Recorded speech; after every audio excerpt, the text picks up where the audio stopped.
कौन है राधा रानी? क्या अस्तित्व है राधा रानी का? आखिर राधा रानी का अवतार धारण करने की क्यों आवश्यकता पड़ी? साथियों, आज इस वीडियो में राधा रानी को धरती पर आने की क्या ज़रूरत थी, इन सभी अनसुलझे सवालों का जवाब देने की कोशिश की जा रही है। वीडियो बहुत ही सुंदर होने वाला है, कृपया इसे पूरा सुनें। लाइक, शेयर, सब्सक्राइब कुछ भी करने की ज़रूरत नहीं, सिर्फ इसको सुनें और इसका आनंद लें। राधा सत्यम साधनम च राधा, मंत्रो राधा मंत्रदात्री च राधा,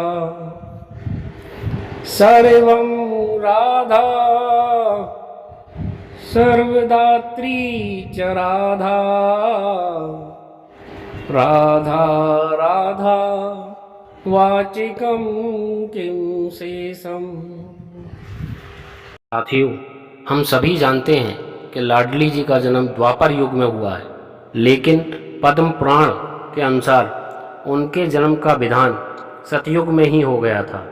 जब समुद्र मंथन के समय अमृत कलश प्रकट हुआ तो भगवान श्री हरि विष्णु ने स्वयं मोहिनी रूप धारण किया और उस मोहिनी रूप को देखकर सभी देवता और राक्षस मोहित हो गए और उनको अपनी पत्नी के रूप में पाने के लिए लालायित हो गए।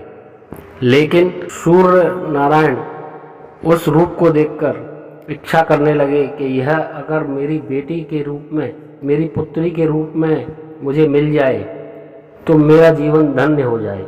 और भगवान सूर्य नारायण की ऐसी इच्छा को समझते हुए श्री हरि विष्णु ने कहा, हे सूर्यदेव, यहाँ उपस्थित सभी देवता और राक्षस ने मुझे मेरे इस रूप को पत्नी रूप में पाने के लिए इच्छा जताई, लेकिन आपके मन में मेरे लिए वात्सल्य भाव प्रकट हुआ है और यह मेरे लिए बहुत सम्मानीय बात है। मैं इसका सम्मान करते हुए आपको वचन देता हूँ कि मैं आपकी इस इच्छा को अवश्य पूरा करूँगा। और ऐसा कहकर भगवान श्री हरि विष्णु वहाँ से चले गए। अब सतयुग बीत गया। जब भगवान श्री हरि विष्णु ने त्रेता युग में श्री राम के रूप में जन्म लिया तो सूर्य नारायण ने कहा, शायद अब मेरी इच्छा पूरी हो जाएगी। अब भगवान श्री हरि विष्णु अपना वचन पूरा करेंगे और वह त्रेता युग में तपस्या करते रहे। लेकिन श्री हरि विष्णु स्वयं अपने वचन को भूल चुके थे और पूरा युग बीत गया और सूर्य देव पर युग में तपस्या में ही लीन रहे। और वह युग बीतने के पश्चात जब भगवान श्री राम अपने धाम को गए और वहाँ जाकर विराजमान हो गए तो माता लक्ष्मी ने कहा, हे प्रभु, आपके अवतार श्री राम के युग में राम राज्य तो स्थापित हो गया, राम युग तो आ गया, लेकिन इस युग में सभी मनुष्य सिर्फ भक्ति को ही प्राथमिकता देते हैं।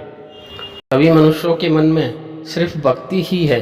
यहाँ किसी भी मनुष्य के मन में प्रेम भाव नहीं है, और अगर प्रेम भाव नहीं होगा तो मनुष्य स्वयं किसी के लिए प्रेम नहीं करेगा, मनुष्य किसी से प्रेम नहीं रखेगा और आपस में ही लड़कर यह लोग अपने आप को बर्बाद कर लेंगे।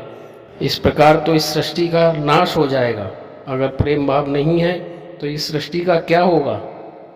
ऐसा सुनकर श्री हरि विष्णु बोले, हे लक्ष्मी, तुम सही कह रही हो। अगर प्रेम नहीं होगा तो मनुष्य एक दूसरे से प्रेम नहीं करेगा और वह किसी की भी सहायता नहीं करेगा। हमें इसके लिए कुछ करना ही होगा। और इस बात पर भगवान विष्णु गहन सोच में पड़ गए और सोचते सोचते भगवान विष्णु के मन में अत्यंत प्रेम भाव उत्पन्न हो गया। इसी समय जब भगवान विष्णु ने अपना प्रतिबिंब दर्पण में देखा तो उनको अत्यंत प्रेम भाव नजर आने लगा। लेकिन उसी समय महर्षि नारद वहाँ पहुँचे और बोले, हे प्रभु, शायद आप भूल चुके हैं, आपने सूर्यदेव को उनके पुत्री के रूप में जन्म लेने का वचन दिया है, लेकिन आपने अभी तक उनकी इच्छा पूरी नहीं की और वह तपस्या में ही लीन है। आपका पूरा युग निकल चुका है और सूर्यदेव पूरे त्रेता युग में तपस्या ही करते रहे। उनका वचन कब पूर्ण होगा? अब भगवान श्री हरि सोचने लगे कि मुझे ये दोनों कार्य पूरे करने हैं। इधर तो सृष्टि के लिए प्रेम भाव का विधान भी बनाना है और सूर्यदेव का वचन भी पूरा करना है।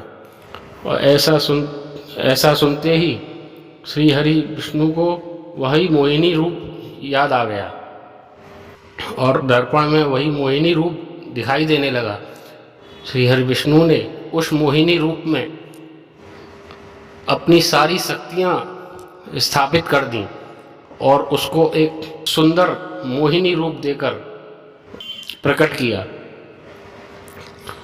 ऐसा करते ही जब उन्होंने अपना खुद का रूप उस मोहिनी रूप को देखा तो श्री हरि विष्णु स्वयं उस पर मोहित होने लगे। कहने लगे, यह मेरा रूप इतना सुंदर है कि मैं स्वयं इस पर मोहित हो रहा हूँ। अब सूर्यदेव के वचन को पूरा करने का वक्त आ गया है और उन्होंने उस समय गोलोक धाम का निर्माण किया और वहाँ पर स्वयं श्री हरि विष्णु श्री कृष्ण के रूप में और उनका मोहिनी रूप श्री राधा के रूप में विराजमान हो गए। कुछ समय बीतने के पश्चात श्री कृष्ण के परम भक्त सत्यभामा, जो उस समय बहुत ही पहुँचे हुए भक्त थे, उनको सृष्टि के रचयिता ब्रह्मा ने श्री कृष्ण के पास भेजा और बोला, जाओ तुम श्री कृष्ण से कहो कि अब उनके पृथ्वी पर अवतरण होने का वक्त आ गया है। ऐसा सुनकर सत्यभामा अत्यंत प्रसन्न हुए और प्रसन्नतावश महर्षि नारद के साथ गोलोक धाम को चल दिए। जैसे ही वह गोलोक धाम पहुँचे, उन्होंने देखा वहाँ श्री कृष्ण के बजाय राधा राधा नाम पुकारा जा रहा है और ऐसा देखकर उनको बहुत अचंभा हुआ और क्रोध भी आने लगा कि आखिर मेरे प्रभु श्री कृष्ण को छोड़कर यह राधा नाम क्यों पुकारा जा रहा है, राधा नाम की उपासना क्यों की जा रही है, जबकि मेरे प्रभु श्री कृष्ण ही सब कुछ करने वाले हैं। उन्होंने ही इस ब्रह्मांड का निर्माण किया है, वही इस ब्रह्मांड के मालिक हैं। गोलोक धाम पहुँचते ही जैसे ही वह प्रभु श्री कृष्ण से मिले तो पूछा, हे प्रभु, यह राधा कौन है? इनका नाम, इनकी उपासना क्यों की जा रही है, जबकि आप स्वयं सबके मालिक हैं, आपके ही करने से सब कुछ होता है, तो यह राधा नाम का पुकार क्यों की जा रही है? लेकिन भगवान श्री कृष्ण ने उनके इस बात का कोई उत्तर न दिया और वह चुप रह गए। इतने में ही वहाँ सखी राधा राधा नाम पुकारती हुई आ गई। सभी सखियों को राधा राधा नाम पुकारते हुए देख सत्यभामा ने बहुत क्रोध किया और बोले, कौन है ये राधा? क्यों तुम राधा राधा नाम पुकार रही हो? मेरे प्रभु श्री कृष्ण ही सब कुछ करने वाले हैं और यही सृष्टि के निर्माण करते हैं, यही उसका पालन करते हैं, तो तुम राधा नाम क्यों पुकार रही हो, बजाय मेरे प्रभु श्री कृष्ण का नाम लो। ऐसा कहकर सभी सखियां चुप हो गईं। तो उन्होंने कहा, तो सत्यभामा बोले, लगता है मुझे तुम्हें प्रमाण करके ही बताना होगा। और वो बोले, चलो मैं तुम्हें प्रमाण करके बताता हूँ कि मेरे प्रभु श्री कृष्ण ही सब कुछ करने वाले हैं, राधा कुछ भी नहीं हो, राधा नाम लेने से कुछ नहीं होता। ऐसा इतना बोलकर सत्यभामा ने सखियों से कहा, इस पूरी प्रकृति को साक्षी मानकर बोलो मेरे साथ, जय श्री कृष्ण, जय श्री कृष्ण, जय श्री कृष्ण। जब सभी सखियों ने श्री कृष्ण का नाम लिया तो उनका नाम लेते ही पूरी प्रकृति हरी भरी हो गई, सभी फूल खिल उठे और पूरी प्रकृति जगमगा उठी। तो सत्यभामा बोले, देखा, मेरे प्रभु श्री कृष्ण का नाम लेते ही पूरी प्रकृति खुशनुमा हो चुकी है, सारी प्रकृति कितनी सुंदर हो गई है और तुम लोग राधा राधा का नाम लेते हो। अब चलो मैं तुम्हें दिखाता हूँ राधा नाम लेने का क्या परिणाम होता है। चलो इस कीड़े को साक्षी मानकर राधा का नाम लो, बोलो राधा राधा। और जैसे ही सभी सखियों ने राधा राधा नाम पुकारा तो वह कीड़ा वहाँ से अदृश्य हो गया और एक तितली वहाँ पर आ गई। तो सत्यभामा बोले, देखा, राधा नाम एक कीड़े की भी रक्षा नहीं कर सकता, छोटे से कीट को भी नहीं बचा सकता, तो वह तुम लोगों को क्या बचाएगा। चलो दोबारा दिखाता हूँ, अब इस तितली को साक्षी मानकर बोलो राधा राधा। अब उन सखियों ने तितली को साक्षी मानकर जैसे ही राधा राधा का नाम पुकारा तो वह तितली भी वहाँ से अदृश्य हो गई और वहाँ एक सखियों के पीछे से कन्या निकल कर आई और बोली, आप लोगों ने राधा नाम लेना बंद क्यों कर दिया, बोलो ना फिर से राधा राधा। तो सत्यभामा ने क्रोध करते हुए कहा, तुम बालक हो, तुम अभी बच्ची हो, तुम्हें नहीं मालूम राधा नाम लेने से क्या होता है। और इतना सुनते ही श्री कृष्ण बहुत दुखी हो गए, वहाँ से चल दिए।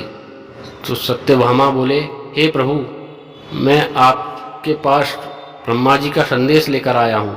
लेकिन श्री कृष्ण ने कहा, सत्यभामा, तुम मेरे परम भक्त हो, मैं तुम्हें एक कार्य सौंप रहा हूँ, मैं कुछ समय अकेला रहना चाहता हूँ, इसलिए जब तक मैं ना कहूँ इस महल में किसी को प्रवेश मत करने देना। तो यह सत्यभामा ने श्री कृष्ण की आज्ञा को मानते हुए वहाँ दरवाजे पर पहरेदार के रूप में खड़े हो गए और भगवान श्री कृष्ण अंदर जाकर बैठ गए। जैसे ही भगवान श्री कृष्ण अंदर पहुँचे उन्होंने राधा राधा पुकारना शुरू कर दिया। ऐसा सुनकर राधा भगवान श्री कृष्ण के पास चल दी और चलते चलते महल के पास पहुंची तो सत्यभामा ने उन्हें रोक लिया। बोले, हे राधा, तुम्हें अंदर जाने की अनुमति नहीं है, मेरे प्रभु ने किसी को भी अंदर आने से मना किया है, मैं तुम्हें कदापि अंदर नहीं जाने दूंगा। लेकिन राधा ने उनकी बात पर कोई ध्यान नहीं दिया और वह सीधे चलती चली गई। ऐसा देखकर सत्यभामा क्रोधित हो गए, बोले, रुक जाओ राधा, नहीं तो मैं तुम्हें श्राप दे दूंगा। लेकिन राधा ने उनकी बात का कोई जवाब न दिया, वह आगे बढ़ती चली गई। ऐसा देख सत्यभामा ने क्रोधित होकर श्री राधा को 100 वर्षों तक भगवान श्री कृष्ण से अलग रहने का श्राप दे डाला। और यह श्राप सुनते ही भगवान श्री कृष्ण महल से बाहर आ गए। इतने में सब सखियां भी वहां पहुंच गईं और सत्यभामा से बोली, हे सत्यभामा, यह तुमने क्या अनर्थ कर दिया, यह तो तुमने घोर पाप कर दिया है। सत्यभामा बोले, तुम कुछ नहीं जानती, मैंने कोई पाप नहीं किया। यह राधा मेरे प्रभु की आज्ञा का उल्लंघन कर रही थी, इसलिए मैंने इनको श्राप दे डाला है। सत्यभामा बोले, पाप तो मैंने पहले किया, जो इस राधा के नाम को लेकर एक कीट की मृत्यु हो गई, मुझसे यह पाप हो गया है। सखियों ने कहा, नहीं, तुम अभी कुछ नहीं जानते, तुमने पहले नहीं अब घोर अनर्थ पाप किया है और इसका परिणाम तुम्हें अवश्य भुगतना पड़ेगा। इतने में ही वह छोटी बालिका वहाँ पहुँची और बोली, हे सत्यभामा, तुमने राधा नाम क्यों लेना बंद कर दिया, बोलो ना राधा राधा। तो सत्यभामा क्रोधित होकर बालिका को कहने लगे, अरे तुम्हें कुछ नहीं मालूम, राधा नाम लेने से क्या हो जाएगा, तुम मर जाओगी, राधा नाम लेने से तुम्हारी मृत्यु हो जाएगी। तो बालिका बोली, मुझे मालूम है राधा नाम लेने से क्या होता है। इससे पहले जब तुमने मुझे साक्षी मानकर राधा नाम लिया था तो मैं कीड़े की योनि में थी और उस कीड़े की योनि से मैं तितली की योनि में आ गई, और जब तुमने मुझे फिर से साक्षी मानकर राधा का नाम लिया तो मैं उस तितली की योनि से अब मनुष्य योनि में आ गई हूँ, और क्यों ना मुझे इस योनि से भी मुक्त कर दो। एक बार राधा नाम लेकर मुझे इस योनि से फिर से मुक्त कर दो ताकि मैं परम धाम को प्राप्त हो जाऊं। ऐसा सुनते ही सत्यभामा को बहुत पश्चाताप होने लगा। वह बोले, यह मैंने क्या अनर्थ कर दिया, जिस नाम को लेने से योनि से मुक्ति मिल जाती है, जिस नाम को लेने से मोक्ष प्राप्त हो जाता है, मैंने उसी को श्राप दे डाला। अब मेरा क्या होगा। हे प्रभु, मुझे इस पाप का क्या दंड मिलेगा, मुझे इस पाप का दंड दो ताकि मैं उसे भुगत सकूं। इतने में राधा बोली, सत्यभामा तुमने कोई पाप नहीं किया, जो होता है श्री कृष्ण की मर्जी से होता है। मैं स्वयं श्री कृष्ण के प्रेम रूप हूँ, श्री कृष्ण की शक्ति ही हूँ। जब कोई भी मनुष्य जीव किसी को साक्षी मानकर या स्वयं के लिए राधा का नाम लेता है, यानी कि श्री कृष्ण की शक्तियों को याद करता है, तो उसका भवसागर से पार होना तय हो जाता है और उसको मोक्ष अवश्य प्राप्त होता है। जरा तुम ध्यान करो, तुम यहाँ किस लिए आए थे, ब्रह्मा जी का क्या संदेश लाए थे? सत्यभामा बोले, ब्रह्मा जी ने कहा है कि प्रभु के पृथ्वी लोक पर अवतरण होने का वक्त आ गया है। ऐसा सुनते ही सत्यभामा समझ गई, यह सारा विधान श्री कृष्ण ने स्वयं रचा हुआ है। उन्होंने इस कार्य के लिए मुझको चुना है, मुझसे यह सारे कार्य करवाए ताकि राधा जब पृथ्वी लोक पर जाएंगी, यानी कि भगवान श्री कृष्ण की शक्ति पृथ्वी लोक पर जाएगी, तो स्वयं भगवान श्री कृष्ण को भी पृथ्वी लोक पर जाना ही पड़ेगा और उनका अवतरण होने का वक्त भी आ गया है। अर्थात और इस विधान के द्वारा हमारी लाडली जू यानी श्री राधा का पृथ्वी पर जन्म लेने का विधान रचा गया। इधर भगवान सूर्यदेव ने बरसाने में वृषभानु के रूप में जन्म लिया था। उनके वचन को पूरा करने के लिए ही श्री राधा को गोलोक से पृथ्वी लोक पर आना पड़ा। साथियों, इस कथा का सार इतना ही है कि राधा जो भगवान श्री कृष्ण की स्वयं की शक्ति हैं, स्वयं का रूप हैं, श्री राधा का जन्म इस पृथ्वी लोक पर प्रेम भाव को स्थापित करने और सूर्यदेव को वचन को पूर्ण करने के लिए हुआ। अगर इस पृथ्वी लोक में मनुष्यों के बीच, जीव जंतुओं के बीच प्रेम भाव नहीं होगा तो यहाँ विनाश हो जाएगा। इस पूरी पृथ्वी पर हाहाकार मच जाएगा, क्योंकि भक्ति के लिए भी प्रेम का होना आवश्यक है। अर्थात भगवान श्री कृष्ण की शक्ति यानी श्री राधा का नाम लेने से ही प्रेम भाव उत्पन्न होता है, क्योंकि श्री राधा प्रेम की देवी हैं। श्री राधा भगवान कृष्ण की प्रेम भाव का रूप है, उनकी शक्तियों का रूप है। उनके रूप को याद करने से ही, उनके नाम को लेने से ही मनुष्य इस योनि से भी तर जाता है और वह परम धाम को प्राप्त होता है। क्योंकि भगवान श्री हरि विष्णु स्वयं इस रूप पर मोहित हो गए थे। इसलिए अगर हम राधा का नाम लेते हैं तो भगवान स्वयं उससे प्रेम करने लगते हैं। उस मनुष्य, उस जीव से भगवान श्री कृष्ण स्वयं प्रेम करने लगते हैं और वह उसको अवश्य दर्शन देते हैं। कहा जाता है, जिंदगी से सारे दुखों का क्षय हो जाता है, राधा नाम लेने से मनुष्य निर्भय हो जाता है और प्रेम से लेता है जो राधा राधा नाम, उसका प्रभु बांके बिहारी से मिलना तय हो जाता है। जय श्री राधे, श्री राधे, श्री राधे।